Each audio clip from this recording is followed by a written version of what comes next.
Hello everyone, good morning student. आज हम लोग me and the ecology bit का सेकेंड पार्ट देखने वाले हैं। और इसमें हम लोगों ने फर्स्ट पार्ट में जिम और विलियम के संवाद को जाना था। आज हम लोग जिम और मिस ग्रीन के बीच के संवाद को देखने वाले हैं और इसमें भी जो है इकोलॉजी के बारे में बिल्कुल वार्तालाप होगा, उसको हम लोग ध्यानपूर्वक सुनेंगे। तो चलिए स्टार्ट करते हैं। यहाँ तक हम लोगों ने B.1 के क्वेश्चन आंसर पार्ट तक देख लिए थे। आज हम लोग फिर मिस्टर ग्रीन के और जिम के बीच के संवाद को जानेंगे और इसमें भी क्वेश्चन आंसर पार्ट हम लोग देखेंगे। तो लास्ट तक निश्चित रूप से बने रहें ताकि आप क्वेश्चन आंसर पार्ट को देख पाएँ और आप वहां से जो है 2 नंबर आसानी से हासिल कर पाएँ, क्योंकि इस अध्याय से आपको ऐसे क्वेश्चन 2 नंबर में क्वेश्चन जरूर पूछे जाते हैं और ऑब्जेक्टिव तो पूछे ही जाते हैं। तो चलिए स्टार्ट करते हैं। यहाँ से लाइन स्टार्ट होती है, देख सकते हैं। My feelings are hurt. Jim बोल रहा है माई फीलिंग्स आर हर्ट, मेरी भावनाओं को चोट पहुंचती है। But that doesn't stop me from try again, लेकिन यह मुझे दोबारा प्रयास करने से नहीं रोकती है। लेकिन वह दोबारा प्रयास करने से हमें नहीं रोकती है। ट्राइंग का मतलब होता है प्रयास या दोबारा, अगेन का मतलब होता है दोबारा और ट्राइंग का मतलब होता है प्रयास, लेकिन दोबारा प्रयास करने से यह मुझे नहीं रोकती है। I go to collect from Miss Green, यानी कि मैं अब मिस ग्रीन के यहाँ जो है कलेक्ट करने के लिए जाता हूँ। जो इसका काम होता है गार्बेज को कलेक्ट करने का, और ये वहाँ जाती है उसके घर। तो और कागज़ जो रद्दी कागज़ होता है उसको उठाने के लिए जाता है घर से। तो वो कलेक्ट करने के लिए मिस ग्रीन के पास जाता है। I have to call her Miss Green, मैं उसे मिस ग्रीन कह करके पुकारता हूँ। ये यहाँ पर जिम जो लड़का है, इसमें जो करेक्टर है वो बोल रहा है कि मैं मिस ग्रीन कह करके पुकारता हूँ। बिकॉज, क्योंकि if I call her Mrs, यदि मैं उसे मिसेज कह करके पुकारूं तो she says she doesn't have change to pay me, तो वह मुझे बोलेगी कि मेरे पास चेंज नहीं है, मेरे पास तुम्हें देने के लिए छुट्टे नहीं है। बिकॉज ये बात है, मिसेज का मतलब होता है शादीशुदा लड़की जो होता है उसको मिसेज बोला जाता है, और मिस जो कुंवारी लड़की होता है उसको मिस बोला जाता है। अगर ये जिम देखिए यहाँ पे चालाकी करता है कि उसको मिस कह करके पुकारता है, और मिस कहने से उसको रुपया मिल जाता है। यदि वह मिसेज कहता है तो उसको रुपया नहीं मिलता है। तो देख सकते हैं इस यहाँ पे जिम जो है चालाकी करता है और आगे बताता है इसी कहानी में। She is putting her garbage, she is putting her garbage, वह जो है फिर कचरा उठाने लगती है। वो जिम जो है मिस ग्रीन के बारे में बोल रहा है कि वह कचरा उठा रही होती है। Out for the weekly pickup, यानी कि सप्ताह में जो उठाने वाले लोग होते हैं उनके लिए वो कचरा उठा करके बाहर रख रही होती है। आउट आउट का मतलब होता है बाहर रख रही होती है। मंडे, यानी कि साप्ताहिक में उठाने वाले जो मंडे सोमवार के दिन जो उठाने के लिए आता है उसके लिए वो बाहर रख रही होती है।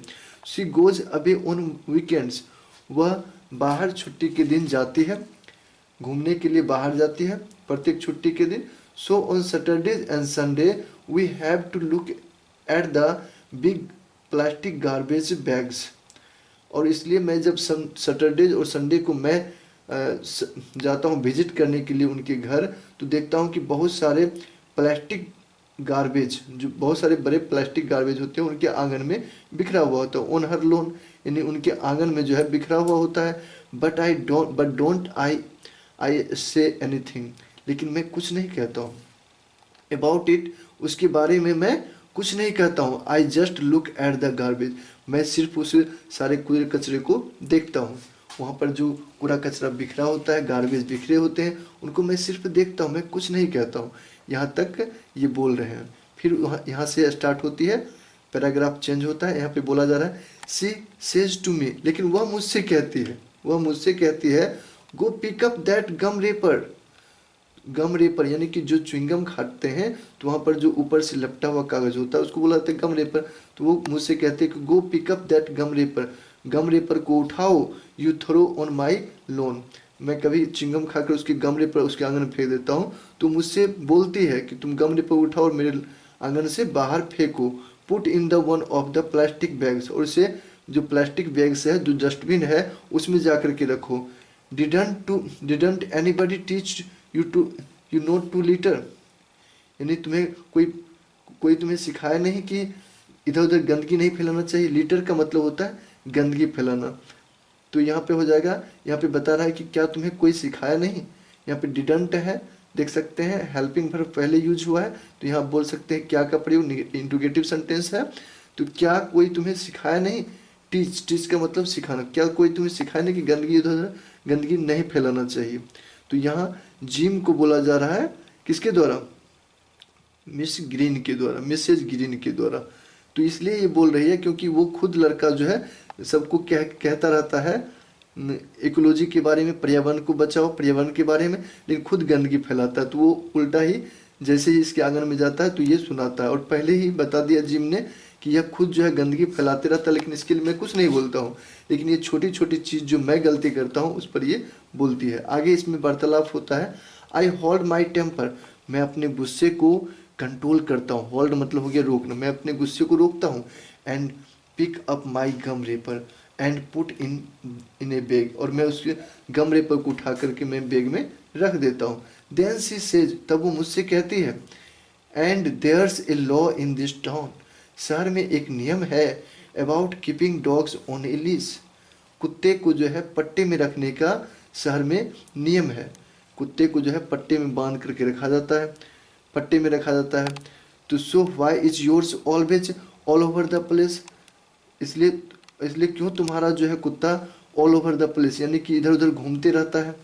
That dogs dig up my, that dogs digs up my garden, और वह कुत्ता जो है मेरे गार्डन, मेरे बगीचे में भी खोदता रहता है। डिग्स अप मतलब कि इधर उधर गड्ढा करते रहता है। And messes up my yard, और मेरे आंगन को भी गंदा करता है। And last weekend mister William saw it, और लास्ट पिछले सप्ताह जो है मिस्टर विलियम ने देखा था कि tear open one of my garbage bags, मेरे गार्बेज बैग्स को भी उसने टीयर मतलब फाड़ दिया था।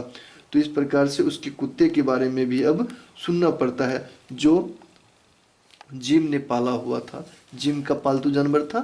तो इस प्रकार से आगे हम लोग देखने वाले हैं। Well I say but I can not think of anything to go with it, यानी कि मैं कहता हूँ कि अच्छा मैं इसके बारे में कुछ नहीं सोचता हूँ, इतना सा बात मैं कहता हूँ। I say but I can not think of anything to go with it, मतलब कि मैं उसके बारे में क्या, मैं कुछ नहीं सोचता हूँ। ये जिम बोल रहा है मिस ग्रीन से। देन आई सी, तब वो मुझसे तब मैं देखता हूँ, she is piling newspaper next to her garbage bags, और वह जो है न्यूज़पेपर को उठा करके कूड़े कचरे के ढेर में फेंक रही होती है, कूड़े कचरे के बैग में डाल रही होती है। तो इस प्रकार से यहाँ तक हम लोगों ने देखा कि वो न्यूज़पेपर को जो है कूड़े मतलब कि फेंक रहा होता है। तो फिर इस पर जो है, इस पर अब जिम का क्या कहना है सुन सकते हैं, यहाँ से देख सकते हैं। लिसन मिस ग्रीन, सुनो Miss Green, I say save those paper for the school pickup, I say मैं कहता हूँ कि सेव दोज पेपर्स, पेपर को बचाओ, फॉर द स्कूल पिकअप, मतलब स्कूल वाले जो उठाने के लिए आते हैं, या फिर अपने बारे में बोल रहा है कि मैं जो स्कूल वाले के लिए उठाने के लिए आता हूँ तो उसके लिए बचाओ पेपर को, क्योंकि and they can be made into the new paper, इससे नया कागज़ तैयार होता है। सेव एल्युमिनियम कैंस, और एल्युमिनियम के ढक्कन को भी बचाओ। ठीक है, यहाँ जिम के द्वारा उसे सलाह दिया जाता है इकोलॉजी के बारे में। Like the last school pickup, फिर वो कहती है like the last school pickup, पिछले स्कूल पिकअप की तरह। She asked when you said you'd come and pick up them up, यानी कि जब तुमने बोला था कि मैं इसे उठा करके ले जाऊंगा, पिकअप मतलब मैं इसे उठाऊंगा, but you never swayed up, लेकिन तुम दिखाई भी नहीं दिए। You never swayed up, it's easier to throw them away a few at a time than have a big mess like that, अर्थात इट्स इजियर टू थ्रो, इसे आसानी से थोड़ा थोड़ा करके मैं फेंक सकता हूँ, जबकि जब बड़े कचरे के ढेर हो जाएंगे तो उससे तो उसकी तुलना में तो कम करके मतलब कि आसानी से मैं थोड़ा थोड़ा करके फेंक सकता हूँ, इसीलिए मैं इसे फेंक रहा हूँ। ठीक है, ये यहाँ पे कहा जा रहा है फ्यू एट ए टाइम, अर्थात मतलब कि जो इजियर करके मैं थोड़े थोड़े करके फेंकूंगा तो इसे मैं कुछ समय में फेंक सकता हूँ, लेकिन जो बिग मेस लाइक डेट, यानी कि जब बड़ा कचरा के ढेर हो जाएगा तो उसे तो मैं थोड़े समय में नहीं फेंक सकता, इसलिए मैं फेंक रहा हूँ। ये जिम को जो है मिस ग्रीन कहती है। फिर आगे हम लोग जानते हैं ये अगर आप थोड़ा थोड़ा कहानी को अगर पार्ट वाइज देख लेते हैं तो बिल्कुल आपसे जो है ऑब्जेक्टिव क्वेश्चन बन जाएंगे।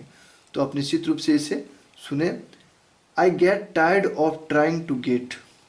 टायर्ड का मतलब होता है बच्चों थकना, यानी कि मैं मिस ग्रीन को बताने में, Miss Green to do something about ecology, मतलब कि मैं मिस ग्रीन से जो है इकोलॉजी के बारे में कुछ भी कहने में थक गया हूँ, असमर्थ हो गया हूँ। मैं उसको समझाते समझाते ये सब बोल रहा है जिम, मैं उसको नहीं समझा पा रहा हूँ। फिर आगे बोल रहा है कि I go to Mr Johnson's house, और मैं मिस्टर जॉनसन्स के घर जाता हूँ। अब वो मिस्टर जॉनसन के घर जाता है। He makes a run for his car, वह अपने कार के लिए दौड़ रहा होता, मतलब कार की तरफ दौड़ रहा होता है। But I can run faster than he can, और मैं उससे तेज दौड़ करके उससे पहले उसके पास पहुंच जाता हूँ, पहुंच सकता हूँ। वो भी ये बात को सहमति अपने आप में प्रकट करता है कि मैं तो उससे तेज दौड़ के उसके पास पहुंच सकता हूँ। तो यहाँ तक हम लोगों ने देखा। अब इसके हम लोग जो B.2 के जो क्वेश्चन आंसर पार्ट हैं देख सकते हैं। फर्स्ट क्वेश्चन है what happens when the narrator calls Miss Green Mrs Green, यानी कि क्या होता है जब नरेटर जो है, जो इसमें बकता है, वो अगर जो मिस ग्रीन को मिसेज ग्रीन पुकारता है तो क्या होता है। पहला क्वेश्चन है। ऐसा आपको 2 नंबर के क्वेश्चन में पूछा जा सकता है। तो ये सारे क्वेश्चन का आंसर आप जरूर देखें। मैंने इन सारे क्वेश्चन को बोर्ड पर लिख करके आपको मैं बताने वाला हूँ। तो इस वीडियो में आप बने रहें अभी, और मैं आप इस निश्चित रूप से B.2 के क्वेश्चन आंसर को जरूर देखें और इसे नोट करें।